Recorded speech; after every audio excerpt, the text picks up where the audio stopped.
Next thing I know, I'm banging out 55 tramadol some days. I had 8 seizures in 3 years. And the last one, I looked at my ex-wife and I said, I need help. I can't stop this. So as I'm sitting in that rehab the first night, crying, my other 3 roommates are asleep. I'm like, how did I get here? I try to live this honorable life, man. I'm not supposed to be here. And the worst thought of all that like broke me was like, no one's ever going to look at me the same again. And that just set me off. People experience trauma every day of their lives. So I'm not just talking to first responders and vets when I talk, period. So anyone that's going through it, you're not alone. You're listening to The Thinning. Let's see what opens up. Mike, how's it going today? Any better? And that'd be you, Steve. How's that for the first one? We're going to be off to a good start here. This is great. Tell me, you've got an amazing story. I'm very curious to get into it today, and especially since I've been very curious. We've done several episodes now with various people who have found a great deal of relief and healing in psychedelics. And I got introduced to this topic through the Michael Pollan documentary series. Are you familiar? I am. I mean, that was a game changer, you know. Absolutely. And to give some real science, real credibility to this conversation, I want to talk about it personally, what it's meant to you. So tell me about your work history, your experience with PTSD, et cetera. Just let's go into it, man. Absolutely. So I think it's incumbent for me to start just a quick glance at childhood, because a lot of us, I never realized in my 30-year career that a lot of us have suffered childhood trauma. And that's kind of what starts us fire to get into these professions, whether it be military, first responder. It's not normal what we do. We love what we do, most of us. So there had to be something along the way that kind of lit a fire under us. And for most of us, it's been my experience that we've not had great childhood relationships or relationships, period, with our fathers. So mine kind of started there. I had a super, super tough, hypercritical dad. Everything was negative. Everything was no. And he used to use biting words, man. I mean, you know, you curse at a kid and you tell him he's stupid. After a while, they start to believe it, which I never did. It's therefore the grace of God go I that I never developed anxiety, low self-esteem issues. I think it was because I was good in sports and I had a good sense of humor. So I always had friends around me.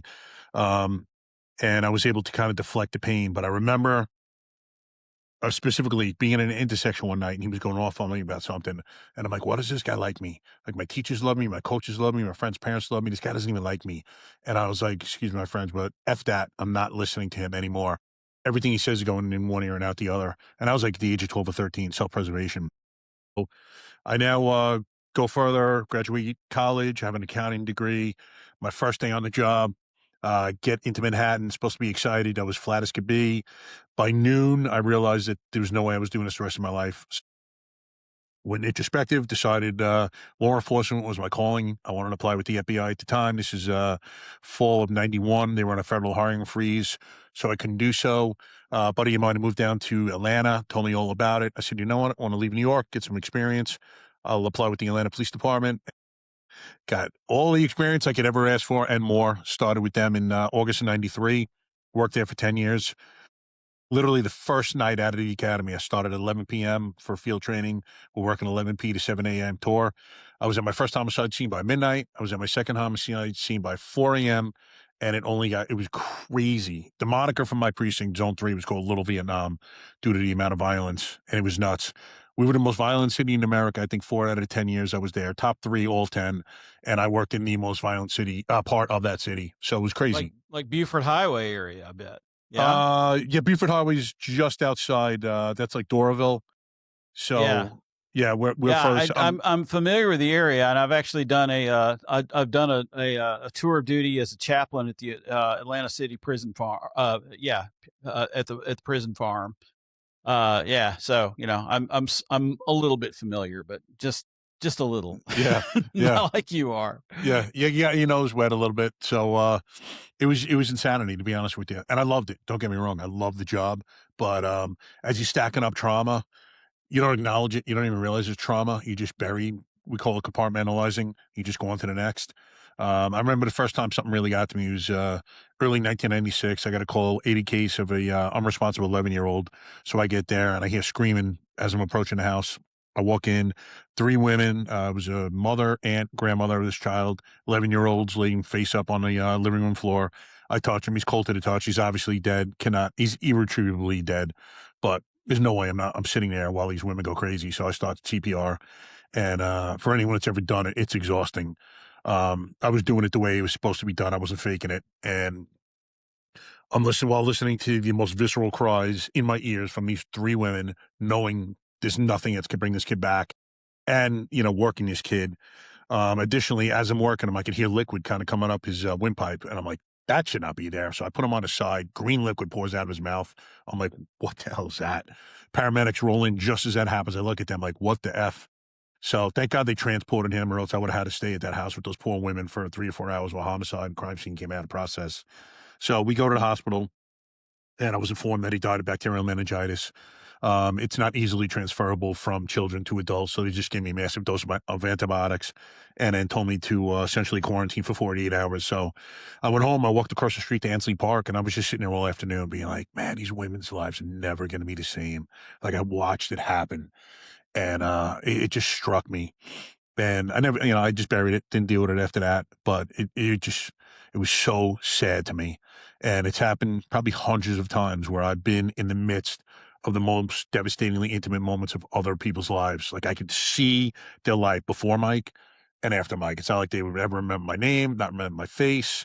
I tell active duty cops, when you're in teens like that, be the most graceful, compassionate you could ever be, because although they will never remember you, they're going to remember everything you did and everything you said. And although I hated being every one of them, I thank God I was there, because I know I was the most compassionate, graceful guy that's ever been. And I remember making a couple of death notifications with homicide guides in Atlanta, and they were less than. That always struck me, because no matter what this kid did, they were two dope boys, but no matter what they were doing, it's this woman's son. So never, ever forget that that's someone's child. Listen, I always told my recruits when I field train them, 90% of the people we arrest are decent people. They're just doing stupid things, crazy things. They're down in their luck. They're desperate. 10% are true evil, but 90% of people you deal with are good people. So I never try to forget that, as tough as it may be sometimes. In each one of these incidents, yeah, like you said, you compartmentalize, you move on, you just, it's part of the job. So I'm sure there's a culture in the police force that kind of says, just gotta take it a day at a time, just gotta move ahead. But this stuff does build up. This stuff does. How did you start to realize that this was building up inside you? Let's see. I can't really say that I did during my career. So I was hurt or injured my back September of 2020, which required two back surgeries back to back. So I got hurt in September. My first back surgery was April of 21. My following spinal fusion was that April of 22. I was retired in October of 22 on paper, and then I had to go one more year for a workers' comp case. So for 3 years, essentially, I had no purpose. I couldn't volunteer. I couldn't work. I wasn't allowed to go to gym. I built one in my house, but essentially they have a unit that follows people long-term line of duty to make sure they're not doing things they shouldn't be doing. So I just started ruminating, started thinking, and idle hands are the devil's work, as they say. Just started feeling, I'd wake up feeling pretty good. Then all of a sudden I'd have some thought and it would put me into the cycle of depression, rage, anger, just was not myself. Couldn't figure it out. I remember telling my wife a little bit of what was going on just to let her see in. And I'm just like, in my head though, I'm like, wow, man, is this what life is going to be like for the rest of my life? Like, I was just not happy. I can't say I ever had suicidal ideology, thank God, ideation, but um, I just wasn't happy. And then, bam, it all came to a head. Spring of 2023, I sat down and watched a Sean Ryan podcast episode, and he was interviewing a man named Eddie Penny. He's a former Navy SEAL, Team 6 guy. And Eddie's recounting the story of the Extortion 17 incident, in which Chinook was shot down in Afghanistan. Killed all 38 aboard, including 17 SEALs, most of which were SEAL Team 6 guys. And this included Jason Workman, Eddie's best friend. And Eddie's telling the story of escorting Jason's body back first to his hometown in Utah and then to Arlington National Cemetery. As he's telling the story, I simultaneously start thinking about a call I had buried that happened 5 years before about a beautiful girl named Dana Sikorsky that was found floating in a pool. And that's literally the one call in my 30-year career. I started crying on the call, and I went to go behind the pool. After we resuscitated her, we handed the paramedics. They took off with her and her family, but I had to sit there and listen to her grandparents while detectives came out and they processed the scene for the next 3 hours. And like I said before about visceral cries, if you've ever heard them, two things. One, you never forget them the rest of your life. Two, you know you never want to hear them again. But I had to listen to these grandparents who were blaming themselves, although it was no fault in their own. And I was crawling out of my skin. It's never happened in my life before or since. But I started crying. And I went to go walk behind the pool and I stopped and I called myself an effing P word. I'm like, you can't cry. I'm like, you're weak. They can't see you cry. And it would have been the best thing I could have done, but I stopped. Real men don't cry. Oh, as I'm watching this episode and I'm listening to Eddie Penny and I'm thinking about this, I literally just started weeping. Literally, I'm like, what the F is happening to me? I thought I was losing my mind. And I kind of put two and two together rather quickly. I'm like, man, I think I suffered some sort of PTSD in my career. Like, I thought I got out unscathed. I literally told myself when I was getting retired, man, I got out unscathed. But all of a sudden, these demons, man, it's Pandora's box just like blew open. And it was nuts. It was like one call after the other I had buried that I hadn't thought about in years. And they're all popping up. And I'm like, man, I need help. I'm like, there's no way I'm living my life suffering from this because I've seen many guys who have, and they hated everyone and everything for the rest of their lives or had substance abuse issues. I'm like, I'm not doing that. So I just started thinking about ways or modalities of healing. And I'd seen these special force guys talking about psychedelics. And I first dismissed them like, there's no way, man. It's hocus pocus. Not for me. And then as of now, I'm really starting to pay attention and research. I'm like, you know what? Who am I to dismiss this? These are some of the strongest men in the world, mental fortitude, from a mental fortitude perspective. I'm like, who am I to dismiss it? And then I really started looking, and ayahuasca was calling me. I'm like, I have to try this. Like, I had radical pain, so I'm going to try radical healing. All right, so take me on the trip. How did you do it? Did you go to a retreat center or anything like that? A thing in south of the border? How did it unfold? Yeah, we did. Originally, I was not aware of any treatment being accessible in the U.S., so my wife and I were planning a trip to Peru. She signed on. She's like, "Sure, I'd like to try it." I have trauma. I like to heal. Then we were moving down to Florida. This is the end of 2023. During the course of that move, she found a facility called Soul Quest Ayahuasca Church in Orlando. And I'm like, that's it. We have to try it. So we went down March 1st, 2024. It was a 3 ceremony weekend, Friday, Saturday, Sunday. And I remember we got there, we're getting a tour of the grounds. It was a beautiful facility, but I'm looking around. It's a hippie vibe to it. And I'm seeing some of the people. I'm like, man, what am I doing here? These are not my people. By the end of that weekend, I'm leaving there. I'm like, wow, these are my people. It was incredible. Yeah. Incredible. I literally changed my life over the course of the first ceremony. For all intents and purposes, the universe was talking to me. And as I'm coming out of that journey, and let me just say, like during the journey, it was I was looking at a big screen TV, and most people say that they sense a female presence. They call her mother ayahuasca, grandma. It was as though she was in the left-hand corner of that screen, and she was kinda guiding me, and I remember I had my arms wide open, I was crying, I'm like, "Please, I need help with all this anger, this rage, this hatred, I need it gone." And it was like one after the other, everything just kept getting taken off me, it was like a 1,000-pound weight against 750 and then 500 and 250 and 100, and it was just one thing after the other, and I could just feel myself changing, it's inexplicable, to So, someone that yeah, again, kind of we're going to take this slow if we can, yeah, because I'm really there's one thing about taking, that you can take a pill. You can take a pill and you can feel better. This seems to be something that requires a different kind of setting. There's a ceremony. I would imagine there's some kind of preparation you have to go through to before you are given the medicine. Walk me through some of that stuff. absolutely. So, prior to, you're kind of, directed to their website, and it tells you everything that you should wean off of if you're on anything, and it could get as specific as Afrin nasal spray. Okay. The biggest things are SSRIs or antidepressants. You cannot be on them if you're journeying with this medicine. Thank God I never was, my wife either, so we didn't have to worry about that, but, we eat clean, but you wanna clean up your diet. You just it's a holistic experience. So you want to get your body in as good of shape as you can before this journey. Additionally, you're meditating, And maybe that takes a journaling. little bit of time. How long? Well, if you're weaning off SSRIs, it could be a 2-month process because initially it's probably about a month to wean, if not a little longer, and then they want you off period for at least 30 days. Yeah. So Yeah. that But then process the could other be things, just eating right and kind of tuning up a little bit takes how long? I mean, you're better off the longer you do it, the better results you have. I Gotcha. mean, you want to put yourself in Gotcha. the mindset to start doing these things in your life as well as just for the ceremony. If you eat Gotcha. right, you Mhm. exercise. These are things you want to introduce in your life, period. So for the most part, my wife and I were on this program for years and years. Um, we just I think maybe ibuprofen. I mean, there was a few like over the counter things that you never would be aware of. So, stop doing that. Whatever it's anti-inflammatories or whatever the case may be. But there was nothing really traumatic or not traumatic, but dramatic that we had to wean from. Gotcha. But there are people that do. Once you get to the facility, you're given a medical clearance. You go in with a paramedic. They literally ask you everything that you're taking. They take your BP. They look for any signs that things may be off. Then we were given a tour of the grounds. About 4 o'clock, we go into the Mallorca, they call it, and we're just given a basic rundown of the etiquette, what to expect, what you may encounter. And all along the way, you're kind of for that month as well. You have intentions of what you want to heal from, what you may want to see in your journey, none of which may occur. We always say that you get what you need, not what you want. So your journey can be diametrically opposed to what you thought it was going to be.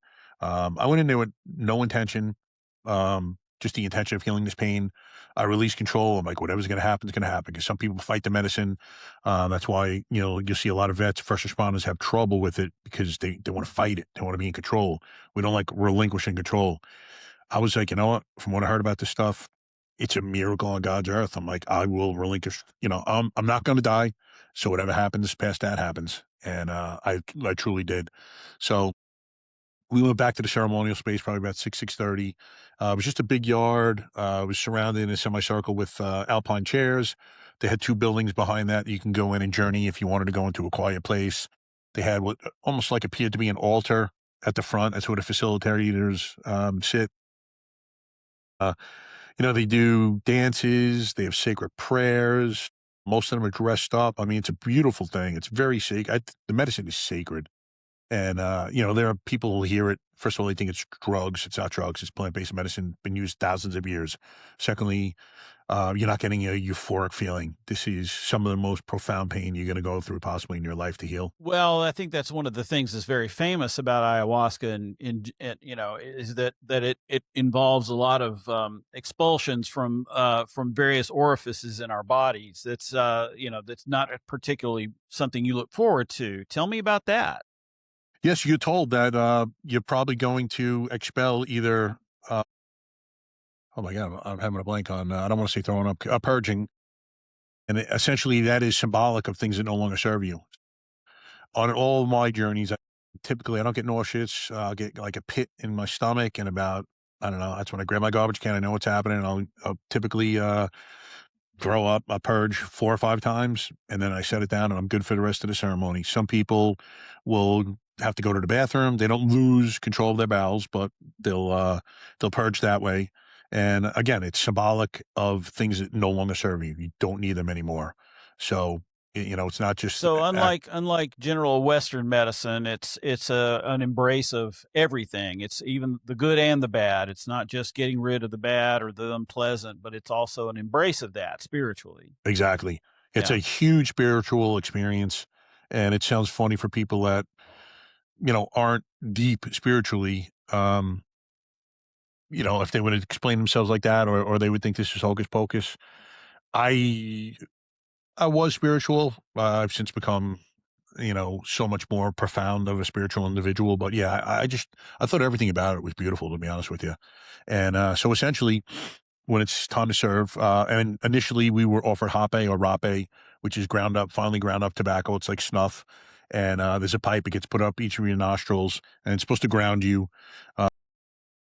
I didn't realize the buzz that was gonna come along with that. It was almost like the first time I dipped Copenhagen, like, it felt like that exact buzz, and it wears off in about 10, 15 minutes.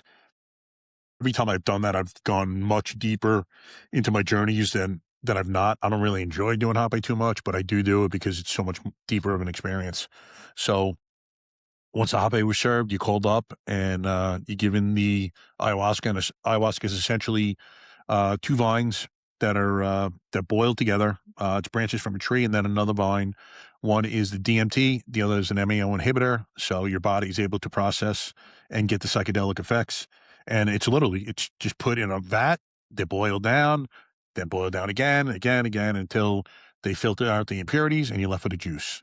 Doesn't taste that great, but And essentially, DMT is a like a quick thing. It's like if you do that by itself, it's boom, you're in, and boom, you're back out. yeah, And only thing I know about this is I read this great book by Andrew Gallimore, that takes us on the journey of how this whole thing was discovered, how DMT was isolated. But it's like it's almost like a medical mystery. Reads like a medical mystery, but the other component I can't remember, Cappy Vine or something like that. yeah, It capybaras. kind of yeah, it kind of keeps it from just going in and out real fast. It prolongs the effect, Exactly. So and when you hear that's people talk yeah, about Bufo or 5-MeO DMT, that's a little bit different.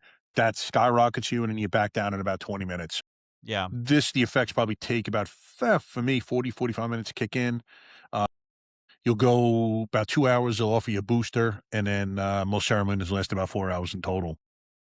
That's the serving portion. And then once it's served, everyone just kind of relaxes, waits for things to happen.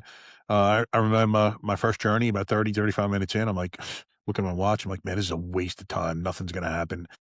And it was so funny, Steve. All of a Usually sudden, the ground famous starts last words. moving. Yeah, Yeah, exactly. I see geometric patterns. I'm like, yeah. whoa, here we go. The most beautiful, vivid colors. Fire is usually a mainstay in all ceremonies, and we had a huge fire pit in the middle. And I'm just looking at like the most beautiful dynamic colors I've ever seen in my life. I'm like, this is just incredibly beautiful. And that's how most journeys start off for me. It's the beauty, and then bam, we get into it.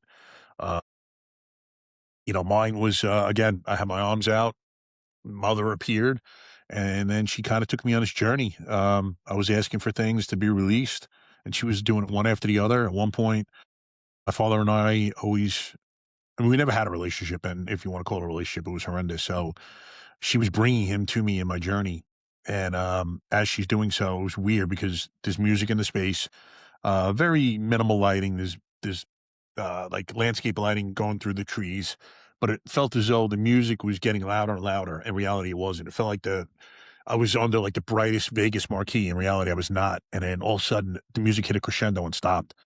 In reality, it was still going on though, and I'm waiting for my dad. And I'm waiting, and finally he doesn't show, and I just threw my hands up in the air, and I'm like coward. I knew he wouldn't show. He couldn't talk about emotion, but it was like the fifth at the time, 54 years old. All the memories between he and I had just lost their emotional charge. Like they were just memories at that point. They didn't have that anger and that rage along with them. And I was just, it was amazing, like what was happening to me as time was going on, literally changing my soul before my eyes. And the big question we all have to ask is, how do you know? How do you know this is actually changing things and not just a medicinal experience? How do you know? Good question. I remember at the end of my first journey, two coworkers and friends from my Suffolk County police job that I retired from and committed suicide 3 weeks before Sergeant actually killed himself in the precinct locker room. And the universe told me that I was healed from my PTSD. Now it's not linear. I go through stuff every day like everyone else, but for again, all intents and purposes, PTSD was very much healed. And it told me that my life's purpose was to go forth and help other first responders and vets heal theirs. So I literally said, okay, out loud. And then in my head, I'm like, well, how do I know this isn't like a 1 day thing or a 2 day thing? I'm feeling like this. And all of a sudden, I'm going to go back to the way I was. You will go back to the way you were if you don't change people, places, and things. If you don't change your mindset, if you don't journal, if you don't, you know, maybe seek a therapist. To me, this stuff is miraculous, but it alone is not going to change the rest of your life and heal you. You have to So let's take take that one at a steps. time. Let's say Sure. journaling. What's the role of journaling? What have you done? Um, Journaling is, I get up and I don't do it as often as I should, but you get up and you essentially write out how you feel. It just hits different when you write it.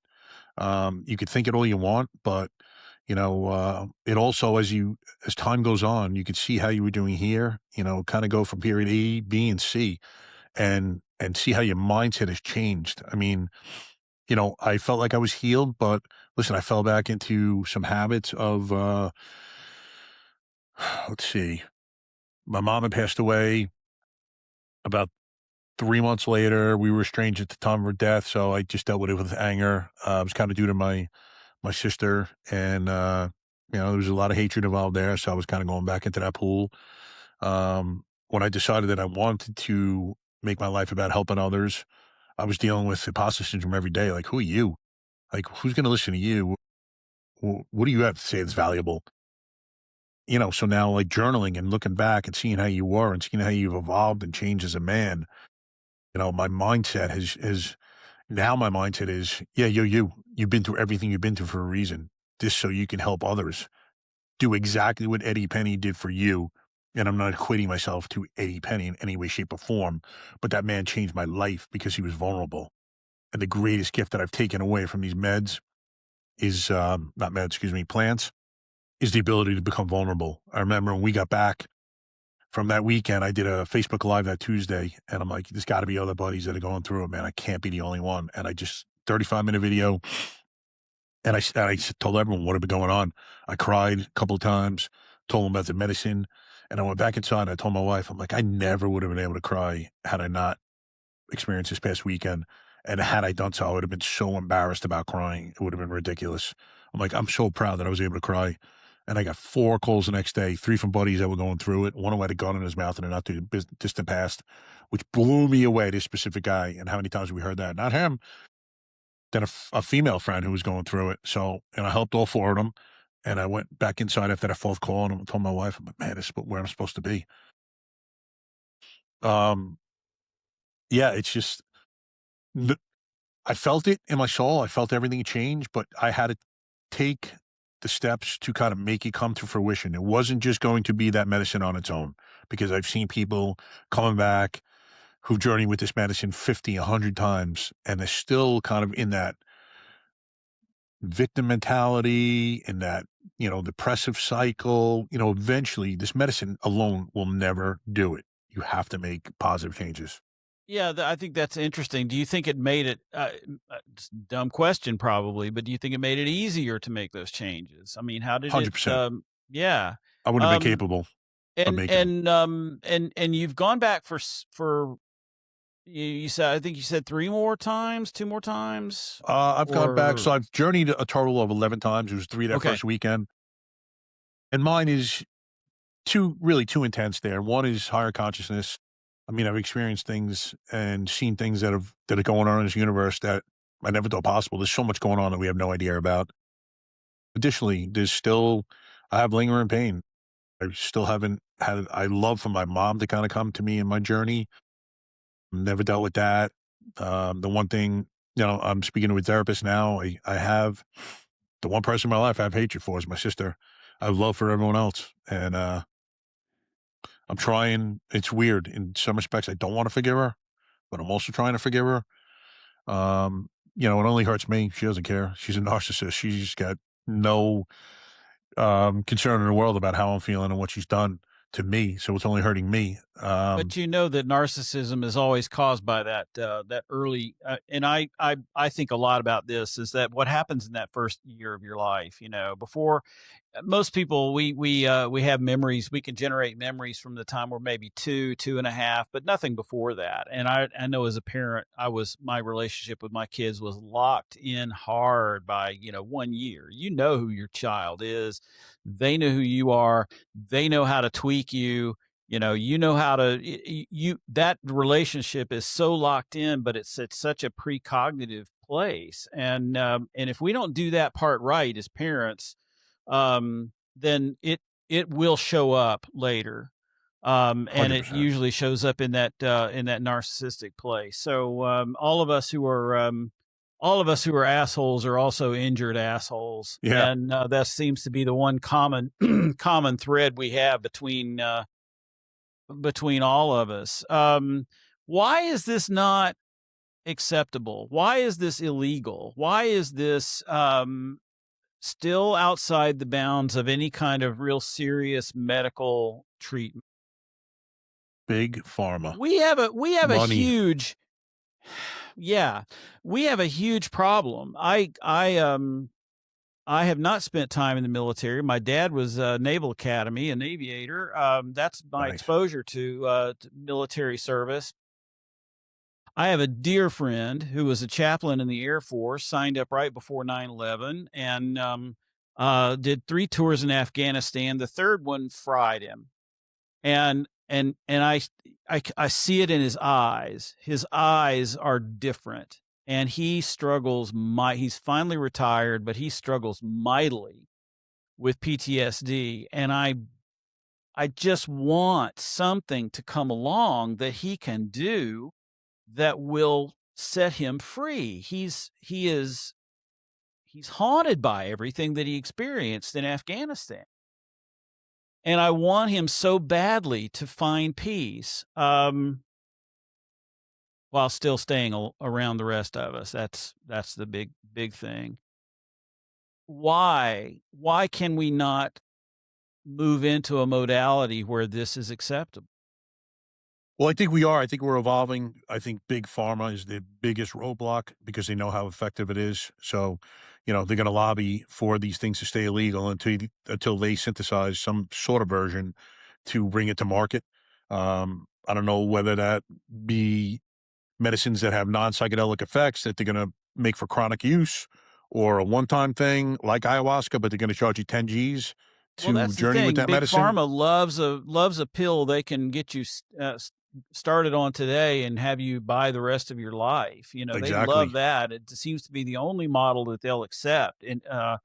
And yet we know that there have to be cures for some things. There have to be things that will actually cure you without you having to take a pill for the rest of your life. So, and that's what I'm hearing about, various psychedelics, whether it's ayahuasca, whether it's psilocybin, whatever. These things reach us in a way that most of, and I'm a religious professional. I'm a member of the clergy, and we have been talking about this subject forever. We've Yep. talked about healing from our wounds, from our sins, from moving into a greater degree of spirit of living, and it seems to me from everybody I talk to that has any direct experience with certain psychedelic medications, plant medicines, whatever you want to say, that it produces an actual change. It moves us beyond this place where we were, brightens us up, puts us in touch with things that are deeply spiritual. And yet, it's not just big pharma that I think is the problem. I would say very definitely that the religious institutions are part of the problem here too, because we don't talk about this stuff. We can't talk about this stuff. Yeah, it's funny you said that because I've had a few talks with high religious guys, and my thing is, do you think that God created the universe? Yes. Do you think God created everything in the universe? Yes. Well, God created these plants, did He not, for us? And they reference the fact, well, the Bible says that you shouldn't put substances in your body that affect your mind. And I said, all right, but don't you think that it is kind of gearing more towards drugs that give you that euphoric feeling rather than these plant-based medicines that heal the most profound pain that people can experience? Like I saw a meme one time and it was Jesus and someone was saying, why couldn't you put, or God, why can't you put something on this earth to help us heal? And he's hitting his head and he's like, I gave you the psychedelics. Like they're here for us to use. I don't understand. People call it the devil's There's a work. lot of that. I've always wondered. People are always saying, why did Jesus eat? I just wish he had told us what the meaning of life is. I just wish he had told us. And I'm thinking, oh, well, yeah, there was these various religious scholars said, hey, Jesus, what's the meaning of life? And it was phrased differently. It was, oh, teacher, um, uh, what is the thing that I must do to inherit eternal life? That's the same thing. That's the same question, right? And it's not that Jesus didn't say it, it's just that we didn't like the answer. Yeah. The answer is love. Love your neighbor, love God. But bingo. And that love extends universally. And that's not an easy answer to accept. And so I think there are a lot of those kinds of questions out there where we have the answer right in front of us, and yet there are various structural inhibitions to us pursuing those very those exact answers. 100%. And a lot of it's a fear of the unknown. But as you said, love is the key. Love, this medicine allowed me to love myself, which allowed me in turn to love others, which allowed it just, I had armor for years and years and years. It started out as a child and it only increased as I got into this profession. And it just so I could not absorb the pain that was all around me. I actually had a big talk with a guy named DJ Shipley. He's a former SEAL Team 6 guy himself. I was in training with him and he's gone through his Ibogaine healing journey.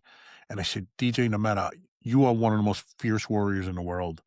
But no matter what you are, you're a human being first. No matter what uniform we put on, we're humans first, and we're supposed to feel and love. And I'm like, what is the point of living if we feel nothing, brother? Like we calloused up so much, we felt nothing. Steve, I could literally be at a triple homicide scene or a lost dog call, and you wouldn't be able to tell, and it changed my demeanor. I had a personality; I'd be joking around or whatever, but as far as the seriousness of it, you'd have no idea that I came out of something like that. And we're programmed to be like that, man. You just maintain.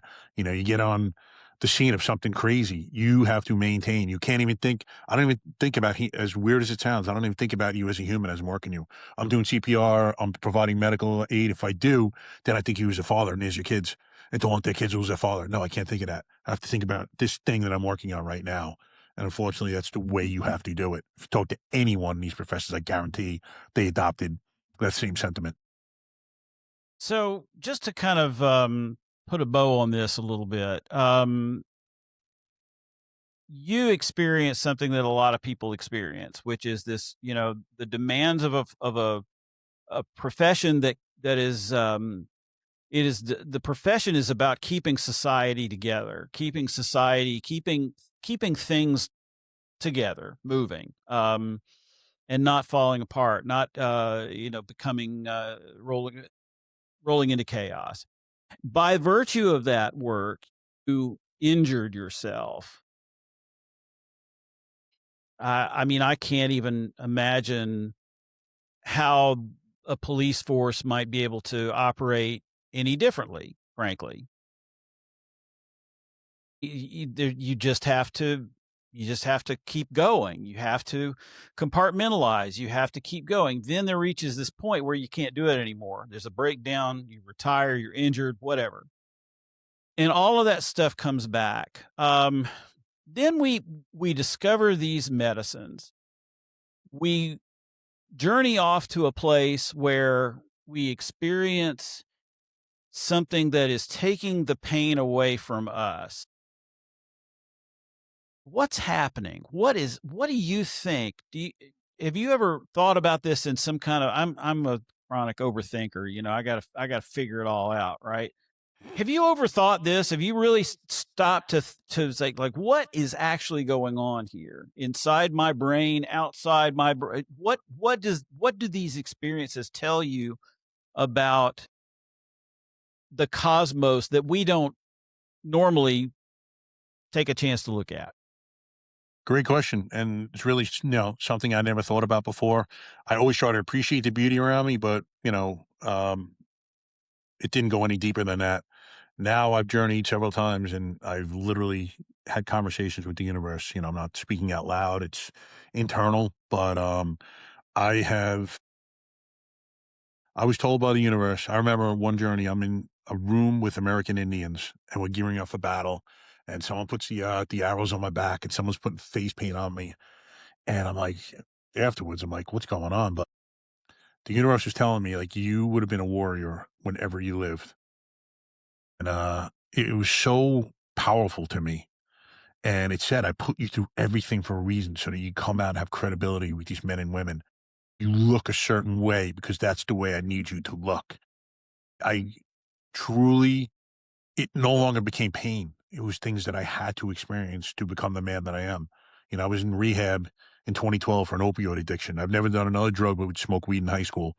But I was going through a really bad first marriage. I was taking my pills as prescribed, and then I noticed that they gave me a euphoric feeling, made me feel happy, and it dulled the pain of everything going around me.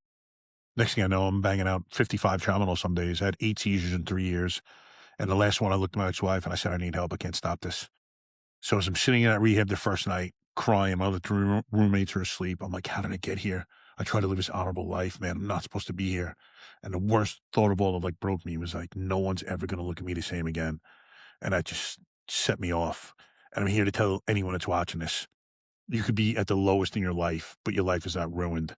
Mine wasn't. I did what I had to do. I got out of there and then started living that admirable, honorable life again. So, you first of all, you are not alone. There are hundreds of thousands going through it, if not millions. We all think we're alone.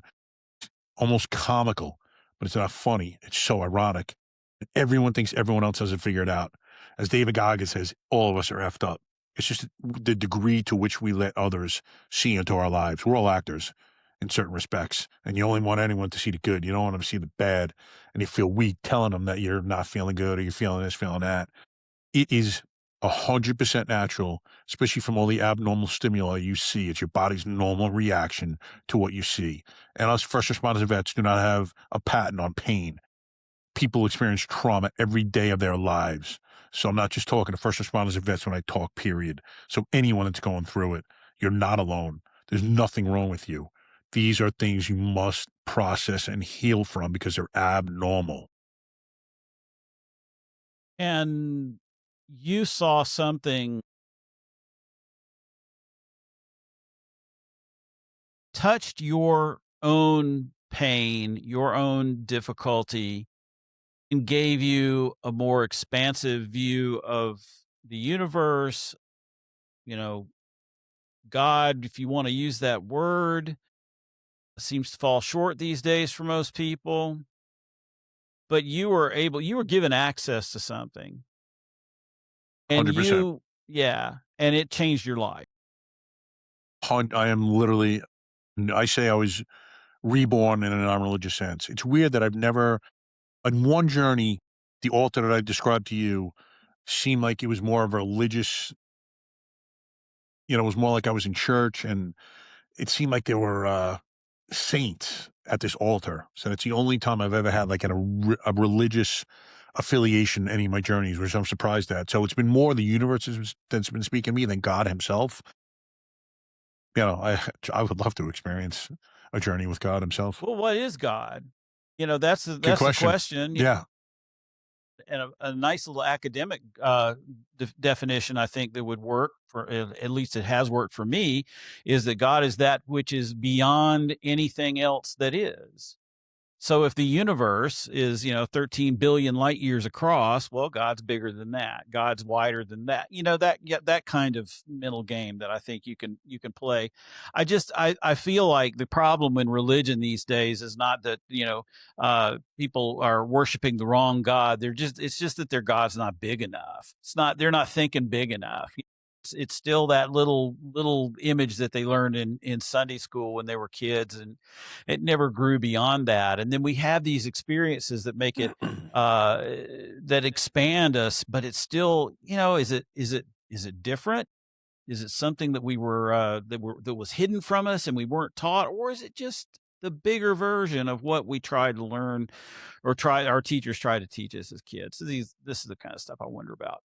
Yeah. But Good the question. thing that I think the most important thing is, how does this kind of stuff change us? How does it make tomorrow different for us? And just to summarize it, how does this make your tomorrow different? I guess one thing it did was, the vulnerability portion is the biggest thing it did for me. But again, getting back to my first journey when I was saying these are not my people, I was watching these volunteers and they're there to hold space for us. Anything we need, they're there for. And I always associated strength with physical stature, physical strength, fighting ability, whatever the case may be there. And there's a place for it in those respective careers. But as I'm watching these people, most of which are smaller in stature and, had that hippie vibe, I'm like, these people are strong, like, they're loving, they're graceful, they're empathetic.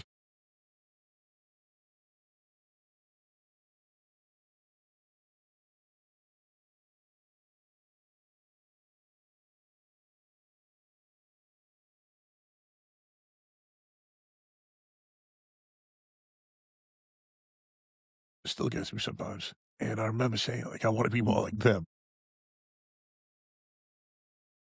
And I was like, "Granted." It was crazy. You are a brave man. I am really, really happy to have met you, and I hope our paths will cross again sometime. Thank you very much. Yeah, I really do. You're, you, you, you get the prize of one of the greatest, conversations I've had on this podcast because it's raw, it's real, and uh, you've got some answers, but you've got some questions, and I love that. Love that. Absolutely. Yeah. Yeah. So, Mike, how do Never we have all the find you? answers. How do we find you? How do we find your work, and how do we connect with you? If we know somebody that's struggling with the traumas that they've experienced in various lines of occupation, how do we connect them? Absolutely. So my website is theresilientwarriornation.com. You can find most of the things off of there. I just dropped a book about 3 weeks ago called The Resilient Warrior that can be purchased on Amazon or Barnes and Noble. My Instagram is the Resilient Warrior 5778. If anyone ever needs anything, you want to reach out, you're going through right now. I answer any and every DM. And again, as I was telling Steve, you guys are not alone, man. You're in a low point in your life. I promise you, I'm a perfect example of how you could turn it around. And I've had plenty more. You can check out my podcast, The Resilient Warrior Nation, YouTube and all audio only platforms. Listen, every single one of my guests has been at the lowest of lows and they've healed since. And there's nothing different about them than anyone watching this right now. Fantastic. This has been great. Thank you so much. Thank you. I enjoyed it.